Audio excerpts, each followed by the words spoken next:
Why, hello, ladies and gentlemen. Welcome to another episode of Showcase Central. I'm your host, Nate Branco here, and I got some things that we are going to talk about today. Some really interesting stuff that I have heard about over the past couple of days.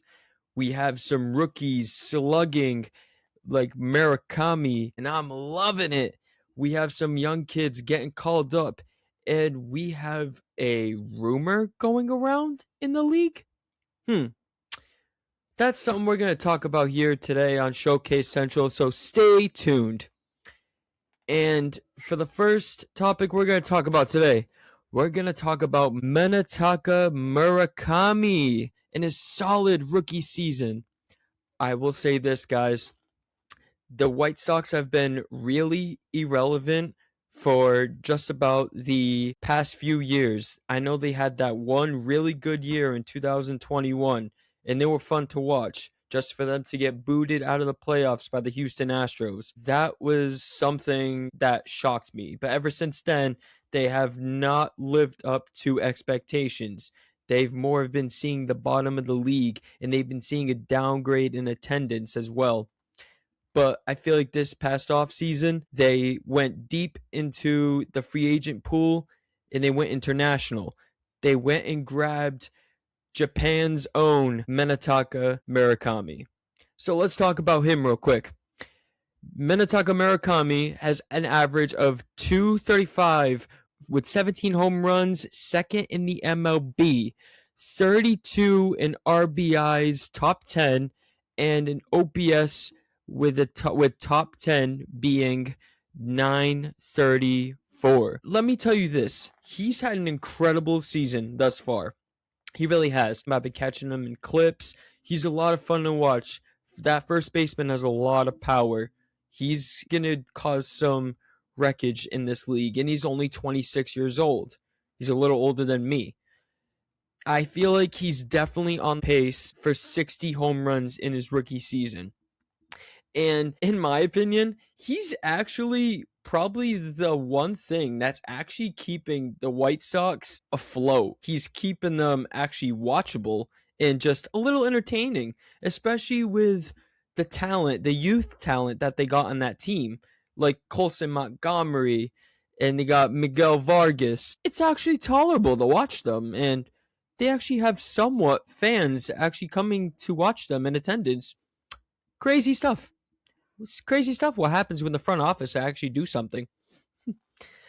So that is something that I've noticed recently, and it's just something that I kept my eye on.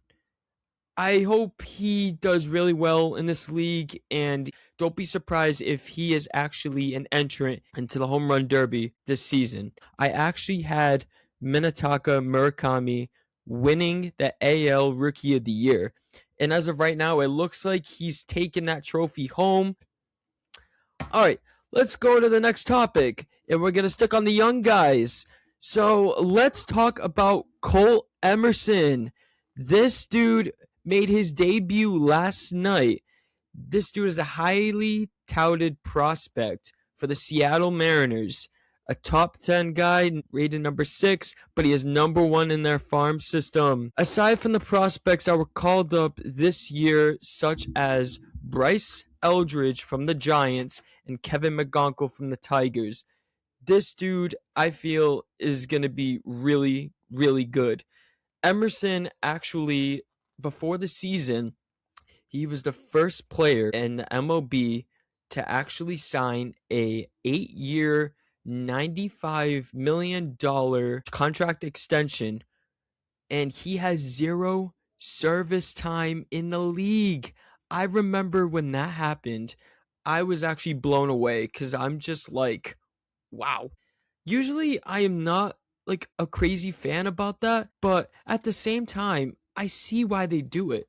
They do it because you could tell the front office feels really good about this player and the future, and just the future of the team in general. It has its pros and cons, because if they don't work out, then the front office is just going to have to bite the bullet and see what they do with that deferred money. And that's just money that you'll end up regretting in the future if it never works out. Despite he came from AAA Tacoma and that's what he was batting, 255.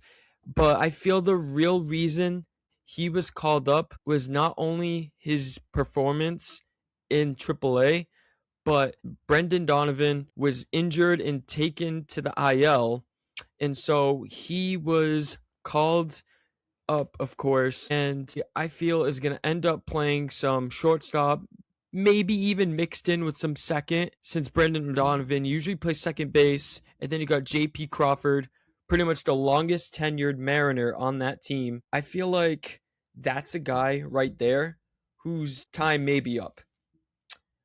Crawford's been there since, I believe, 2019. Crawford, he plays some really good defense. His bat's actually decent, but if I'm the Mariners and you're really invested in Colt Emerson, I would actually see what kind of value you can get out of JP Crawford, throw him in some trade talks with other teams, see what you can get out of him.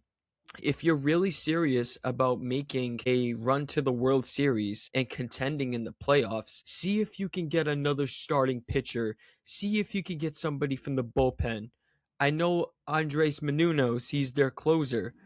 And of course, he could need some help. Even get a nice solid bat in the lineup, because you can never go wrong with a nice bench bat or even a solid stay guy in the lineup. If I'm the Mariners, I'm checking out what kind of value I can get out of JP Crawford. And at some point when he's gone, Colt Emerson, of course, is going to end up taking his spot. So, speaking of trade, I don't know about you guys. I've been hearing some rumors about the Red Sox and Mike Trout. Mike Trout's name has been floating the past few weeks with trade rumors and Los Angeles possibly shopping him out. Let me tell you this. That's not a bad idea for them. That's not a bad idea for the Angels. Because let's be real, they have been irrelevant. They really have. Let's be real. I feel so bad for a guy like Mike Trout. I've been watching him pretty much ever since I started watching baseball full time, which is pretty much like 11, 12 years old. He drew to me pretty fast. He's athletic. His bat is awesome. He even plays stellar defense too. He's getting a little older. I know he's in his early 30s, but time will start to pass. It's shitty to see a guy in a freaking organization like the Los Angeles Angels and you pretty much waste away his career. At one point, they did sign him to a principal deal. I feel like that contract was just signed out of loyalty. I know Mike Trout enjoys Los Angeles. The fans appreciate him. Heck, as a fan, I appreciate him because he's made baseball fun to watch. The 3-time MVP. He is awesome, and I feel like there were times where when he was injured, it felt like he wasn't the face of the league anymore, and Ohtani, who was a former player on his team, started being the face of his team until he decided to go to the Dodgers. A guy like Aaron Judge is the face of the AL and is no longer Mike Trout. But since we're on the topic of Mike Trout, I feel like he needs to get out of Los Angeles fast. And that is something that could definitely happen during the trade deadline. But there's a team that's linked to him, and that is the Boston Red Sox. As a Red Sox fan myself, sure, I would love that move. I really would. Because one of my favorite players on my favorite team, my God, it's a match made in heaven. But I don't think it's the right move right now. It really is not. Because the Red Sox are not in a good state right now. They are 19-26. And they want to spark up something with the bat. And if anything, I feel like the Red Sox, if they really do want to make this type of move, they're going to have to shake up that outfield. If you really look at it, they might have to ship off somebody like a Jarren Duran because apparently they got their eyes set on Roman Anthony for the future, especially since they got him locked down for a while. Then you have Cedar Rafaela, who they could possibly throw in for a trade. I know they have him locked down too, so we don't know what the front office would do with that. And then you have Wilyer Abreu, who plays right field. So that would be such a crazy shakeup within that team, but we don't know what's going to happen. The reason why that I don't think that it's a good move is because look at the shit show they've been this season. It's actually been the trade would have to be full of young guys and prospects, especially young guys that are already on the roster. The Angels would have to surrender that contract that he's under, and just especially with both teams being a disaster all season. If anything, I'm speaking from the heart here. I feel like Mike Trout needs to go to a contender. He deserves, like I said earlier, he's a future Hall of Famer. He deserves to win a World Series. He deserves to go to a team that actually has the best chance of winning a World Series. I will say this, Mike Trout is more than likely going to want to play closer to home. He is definitely going to want to play closer because this is a guy that's from Millville, New Jersey. I remember having this conversation with somebody one day, and we were talking about Mike Trout. I feel like two teams that are definitely going to gravitate towards him is going to be high payroll teams like the Yankees. God, I don't want that to happen. And I feel like the team that definitely is going to take him is the Phillies. But at the same time, you can't count out the Mets because we know Steve Cohen will freaking rip off his arm and his leg for Mike Trout, especially with his resurgence year that he's having so far. The Yankees, that would be some crazy stuff because Rob Manfred's probably going to want to see two potential Hall of Famers like Aaron Judge and Mike Trout on the same team. That would just be deadly, let me tell you that. Then you got the Phillies. You got Schwarber. You got Harper. You would have Trout. That's pretty deadly right there. Then you got the Mets. Soto, Lindor, Trout. Just craziness all around. That's just all around the New York area. New Jersey, Philadelphia, New York teams right there. It's crazy stuff. Those are the teams that I feel like are probably going to make more of a push at him, especially with him being closer to home. I feel like he would actually take the trade of going over there. Okay, guys, so here we are with our DraftKings segment. So here's the thing. Last Friday, I made the prediction that I had the Subway Series with the Yankees over the Mets with Cam Schlitter freaking sharpening iron right through that Mets lineup. And you know what happened? Yankees ended up beating the Mets, and Cam Schlitter had 9 Ks throughout that game. And I was actually shocked when I was keeping up with that game. I was like, wow. I even looked over to my dad. I said, this is crazy. I can't believe I was spot on that one. So today, we are going to go with my team, the Red Sox, who are visiting the Kansas City Royals. And the pitching matchup is Sonny Gray versus Seth Lugo.